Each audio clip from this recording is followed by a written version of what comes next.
Hello, everyone. Welcome back to Tradition Rewired. I'm Simone Rizkallah, the Director of Fields Catholic, and I'm here with Andrew Doran, who is Senior Research Fellow at the Fields Project and has quite the biography. He's an Army vet.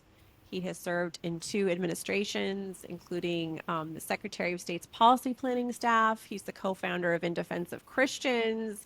I'm sure I'm missing something, Andrew, but Andrew, welcome to Tradition Rewired. Thank you, Simone. Great to be with you.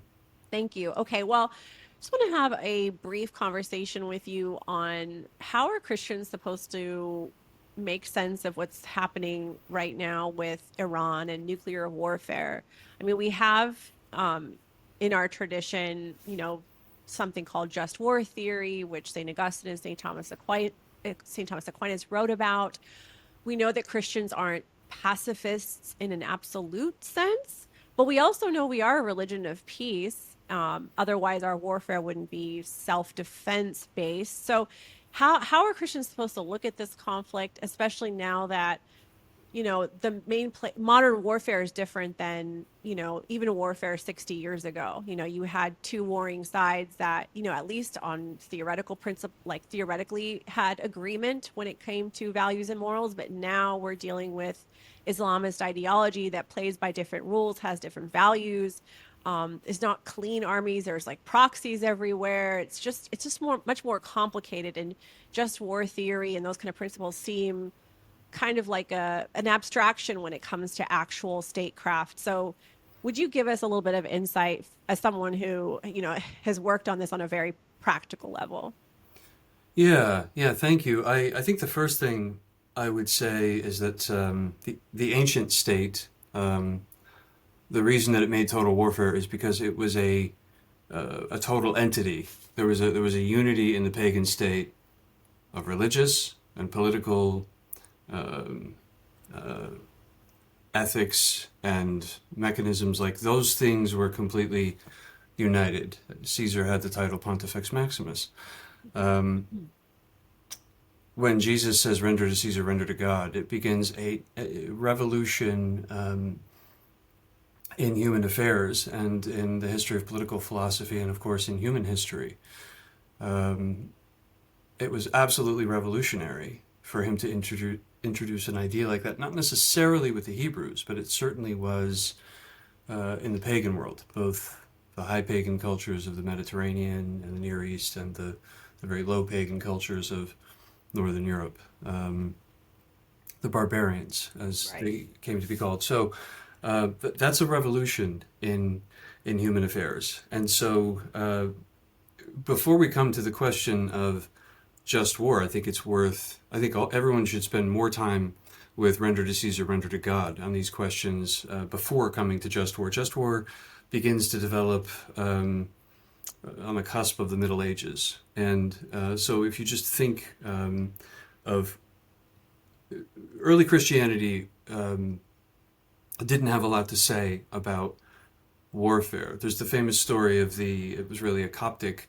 legion, and they refused to carry out orders and they were martyred. Mm. It's a famous story, apocryphal possibly, and Saint Maurice, I think. And the but the point there is an interesting one because for the first time in human history, you have soldiers who've been conscripted, who are refusing to do things that are contrary to uh, their conscience, which is formed by Christianity. And Christianity is formed by universal values, not tribal values.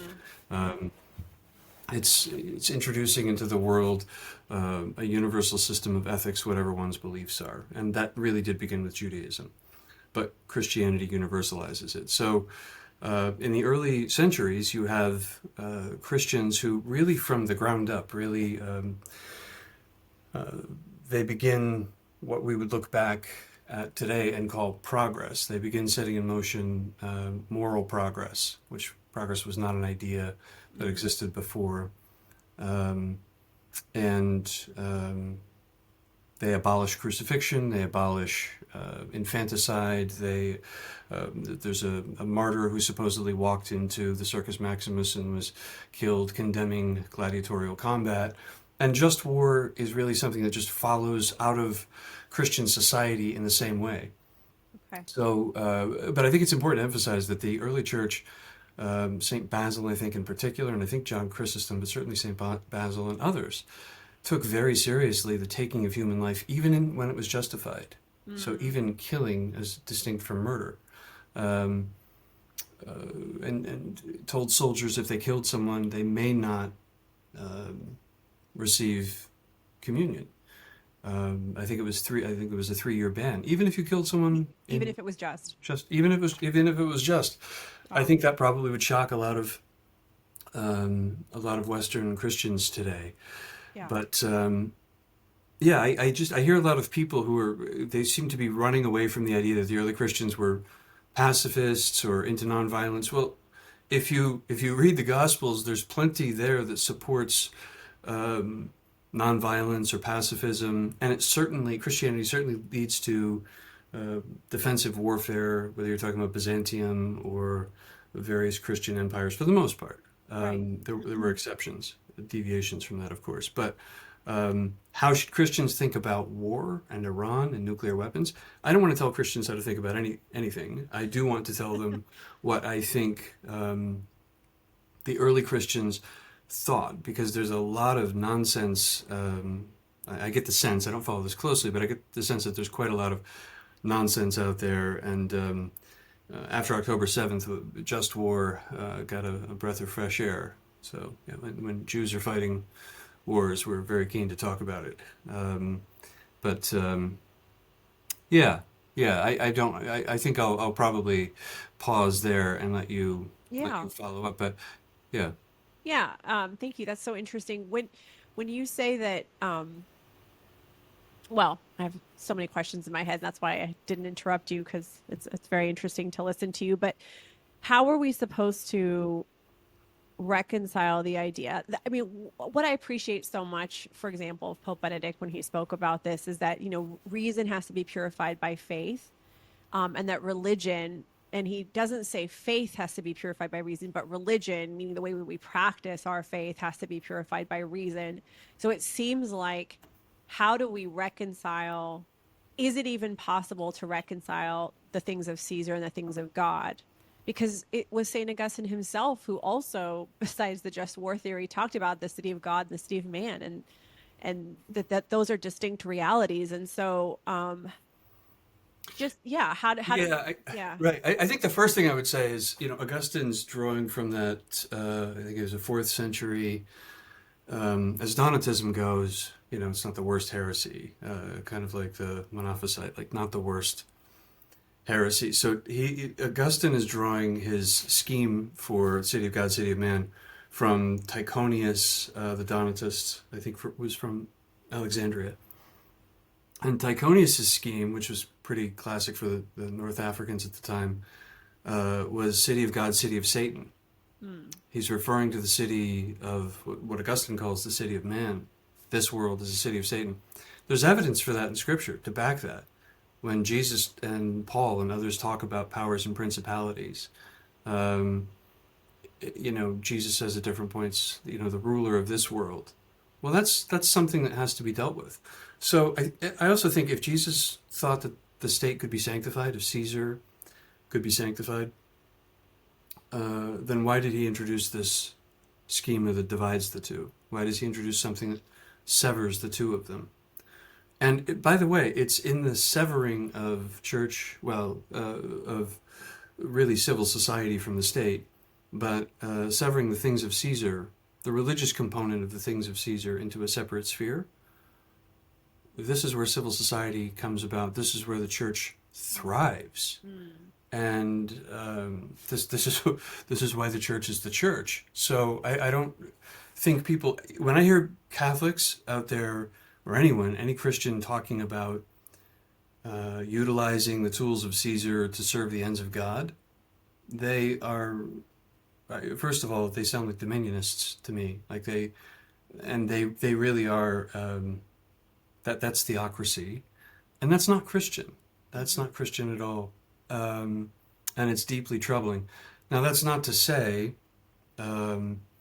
that things like just war. So just war is introduced socially, like a lot of other things, in the early church and in the Middle Ages, and continues to be influential to this day. But it's introduced. It's kind of a continuation of, and this will surprise people. It's a continuation of the Hebraic idea of an eye for an eye. Hmm. So when Christians hear an eye for an eye, what do they think? Well, Revenge. that's retributive justice, that's Right. revenge, that's no, that is proportionality. So Hmm. for the first time in history, the Jews are introducing proportionality into this. Just war, I think, is a continuation of that kind of idea, and proportionality is one of the elements of it, depending on how you define just war. So I find proportionality difficult to of grasp, to course, be honest. Yeah. absolutely, yeah. Yeah. You can't reconcile these things. If the things of Caesar and God could be, So then, well, you can reconcile them, and you get paganism. That's what paganism is. It's a total unity and reconciliation of the things of Caesar and the things of God, or the gods. so Sorry. I think this, no, I was going to say, so this goes back to that tension in morality, that Christian tension of Christians can serve, in statecraft, they can serve in the military.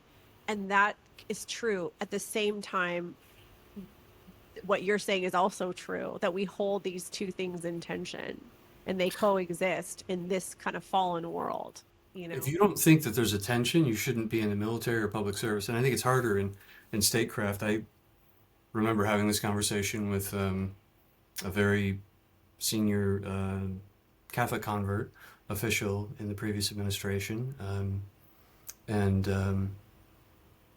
and he had no problems with the idea that he was there doing God's will. And I said, I disagree. When we walk through that door, I put my pagan cap on, and we're here doing the work of Caesar.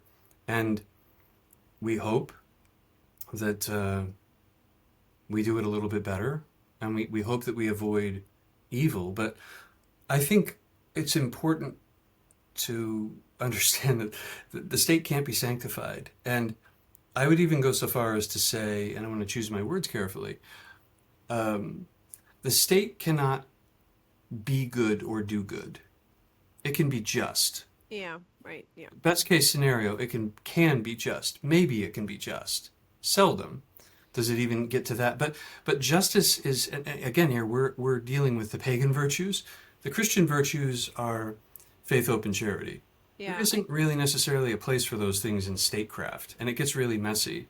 So Yeah, I think Pope Benedict makes a good point in that. I think it's in Caritas and Veritate where he talks about it is in the realm of the political to work for justice, and it's in the realm of the church to work for charity. yeah, And that's a different, gosh, like you Benedict was said, great. different. Yeah, I know he's so good, and that's a different order of reality that we're working on. spot on as And always. yeah, he's so good. And I wonder if this tension, and I'm glad that you said it can't be avoided. I wonder if for the Christian entering into these um, spaces, that tension is what really motivates him or her to work for authentic peace. Because, you know, again, our Christian leaders, John Paul II was known for saying, never again war. And now Pope Leo XIV repeated that. And that's not them philosophically buying into pacifism. We know that, John Paul II says we know in this fallen world that there will always be conflict and war. Otherwise, we're just buying into utopia. But at the same time, that tension is, I think, what can really create kind of that moral dilemma in a positive way, that let's really be intelligent and careful and good and virtuous as we enter into statecraft or into war, because it is you're dealing with really evil things.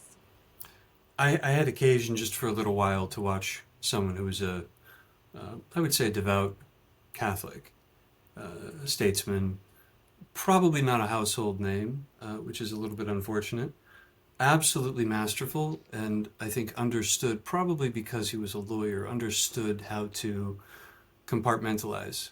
And I met plenty of other people who were decent human beings who could compartmentalize, and they did um, different areas of public service that were frankly life or death. And Yeah. um, I think the people who were faith, hope, and charity types were simply not suited for the next level. I might even throw myself into that category because you're talking about, frankly, dark, Yeah. very antisocial um, activities that happen in the realm of statecraft and Yeah. decisions about life or death that are made in very cold ways. And those can also save lives, whereas the Right. well-meaning person can cost you lives. Sometimes cause more. Yeah. Yeah, And can yeah, cause more harm. And it's that example paradox. just popped into my head as you were speaking, and I thought I really admire that person for his work. I admire the first person I mentioned Right. because he's a good human being. Right. And they had different portfolios. But the person who I know for a fact that the person who was capable of flipping a switch and going a little bit cold realpolitik saved lives doing that. Yeah. I Very guess good I guess negotiator. I Yeah. guess you could say, maybe you'll disagree, but in a certain sense, that is, to the extent that it's possible, sanctifying that space. I You don't know, think so. I you think you don't think lose a it's little bit of yourself. interesting. I That think is you lose some of yourself when that's you're so in that sort of interesting. world. That's Just the yeah. same way that a soldier, even if he kills, and it's perfectly justified, and he's not sinned and he's done nothing wrong, he's lost part of himself. I think your job as a Christian in statecraft anyway is to try to minimize the harm, but Yeah. be aware that states are violent, essentially pagan, often inhuman entities. Mhm. They make decisions about dropping bombs on cities and killing hundreds of thousands of people in an instant. You Yeah. know, they leave people to die in cold basements far from home. Like it's a you can't you can't sanctify these You can't, things. and I like If you want to be a yeah. saint, go be a saint. But if you decide to go into the realm of statecraft, you will never be a saint. I mean, you might be, but you're not going to be. You're not going to be canonized. You Yeah, know, you won't nor yeah. should you be. The mother nor should you, the Mother Teresa calling is different than the calling for state. I think you said that earlier. If Mother Teresa had, been an administrator at USAID or something, you know what I mean? Right. Right. It's different. It's different. Not only different, we might despise her. You know. Right. Well, I think, So yeah, and yeah, I think it is of the work of the mature Christian to be able to hold that tension and be honest about it, because yeah, it is a huge temptation to want to just, and for people who, I think this happens for people who actually haven't been on the ground and haven't had that experience, to kind of want to feel good about, oh, we have this just war theory, but it just, how does that work when yeah, I mean, thank God for it, but also, in the practicality of life. Yeah. So, yeah. yeah. War is a really horrible, awful business, and if we ever have, if someone affiliated with the church were out there cheering for it, and when you see that, when you see people who hold themselves out as public Christians and then they're, um, warmongering, it's a bad look. Yeah. And so even when the war is just, and many wars are called just that are not, Yeah. we should we should really stop and think. It should really give us pause. And having said all that, I do kind of compartmentalize these things in my own mind. Yeah. I think that we should do, for many reasons, we should do whatever we can within reason to prevent Iran from acquiring a nuclear weapon. Yeah. Um, there are also, and also, let's be clear, the Israelis are playing by just war rules, even if they Right. get them from uh, an older source. In Um, a pre-Augustinian Hebraic source. right. Yeah, Yeah. there's not a lot in the New Testament that isn't in the Old. Right. And the Israelis, I have to say this too, like speaking of pagan states, I mean, America, I don't really think of America as a Christian country. I know a lot of good Christians here. It's been very good for Christianity. Yeah. If Yeah. we had run into what we ran into on October 7th, right on our border, everyone would be dead and the troops would already be home. You know Yeah. what I mean? Yeah, for Like, sure. we've Yeah. genocided for far less. Yeah.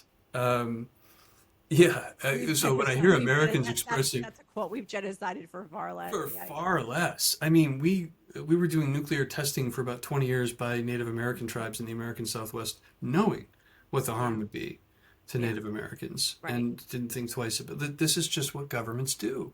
Yeah. So when they're powerful, I mean, if you're Ireland or Iceland, sure, you can afford to basically adhere to the more or less to the principles of monotheism, but um, Sure. Yeah. empires don't do that. Empires. Yeah. I think I would say Christians should not be ashamed of the tradition of pacifism or nonviolence in the early church. I think people run from it because they're afraid that it doesn't seem masculine enough, and there is an absence of masculinity perhaps in the well, at least in the Catholic Church. There's that sense. That is not early Christianity. Um, Isaac Jogues, essentially, like a lot of people in the early church, let himself be taken to a death of martyrdom. I don't think he was lacking masculinity. I don't think St. Peter and St. Paul and St. Andrew and the rest were uh, weak because they embraced nonviolence. And it's also not a tradition that we get from Protestantism, which is a mistake that I think a lot of them think that this is some, Methodist offshoot, that this is where pacifism comes Poor from. Methodists. No. They always get the bad rap because they're like the nicest Christians out there. Yeah. Yeah, I would say go to Egypt, talk to Coptic Christians, and ask them their thoughts about war and peace, and you'll Yeah. get a lot of very interesting perspectives. Yeah, Very that are cool. about 2,000 years old. Okay, so Andrew, I have one last question for you. And let me see if I can ask this the way that I want to ask it, which is that, okay, all Christians can agree that, you know, we hold this tension of the church and the state, and that, sure, in an absolute sense, we aren't pacifists. I mean, we aren't pacifists, but that we should be passionately working towards peace because any violence is some sort of evil. So we have Christians on both sides when it comes to the Iran issue. What do you have to say to kind of both sides? Because both are Christian. Yeah, I think the first thing I would say is that you have two views, two different camps on whether or not Iran is a rational actor. You have the people who say, look, these are realists, and you have people who say, no, the regime is ideological, and then you have Christians who say there's much at stake. Israel could be obliterated, and it could start a nuclear arms race in the region, which I think is probably already underway. And then you have another side that says, well, this is going to be regime change again. This is 2003 all over again. I think this is Tucker. I think this is kind of the Tucker, um, uh, let's say, new right, anti-war um, Mhm. side. And I'm in general not unsympathetic to a lot Right. of the views on that side. Um, that's more familiar space. Would part ways here, but I think it has to be said that there's no regime change coming in Iran. There's not going to be a 2003 invasion in Iran. The Israelis are probably looking for first what they want, what we want. They want it more, need it more, is to have the nuclear program substantially diminished or set back several years, or any nukes in development to be taken out. Um, what they would like after that is a partner in Iran they can do business with. They had a relationship. They had a bilateral relationship with Iran until 1979 in the revolution. So there is a sense among people that, hey, there could be peace between these countries. Have they found some faction in the IRGC that would like to get rid of the old mullahs and take over and be a little bit more realistic?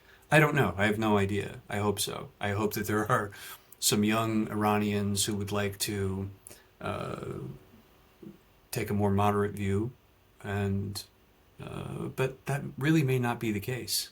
Um, when you get right down to it, the strongest argument I think is that the Iranian regime is ideological, and Iran with a nuke is a very scary thing. That said, we've been talking about this for over 15 years, Mm. and we're here. So I think what the Israelis did last year, clearing the air defenses and basically like a clear path to Iran if they need it, They've operated with a lot of restraint, even in the first few months of the Trump administration. Most people thought that they would have tried to take the site out by now. It's a very difficult task, and the Iranians can rebuild it. Um, yeah, I don't know. I just know that Yeah. there's no stomach in the U.S. for invading, and so when people say, we don't want regime change, we don't want 2003, that's not even on the table. That is That's not not, yeah, it's happening. not a realistic. It's Yeah. not, yeah, that's not even being talked about. So that's a little bit unfair. I also think the Hawks would do well to understand why it is that Trump got elected, why people are sick of failure in foreign policy, what the cost has been in the region. Yeah. Yeah, Yeah. Oh, thank you so much, Andrew. That's very helpful. Thank you to everyone listening, and until next time. thank you.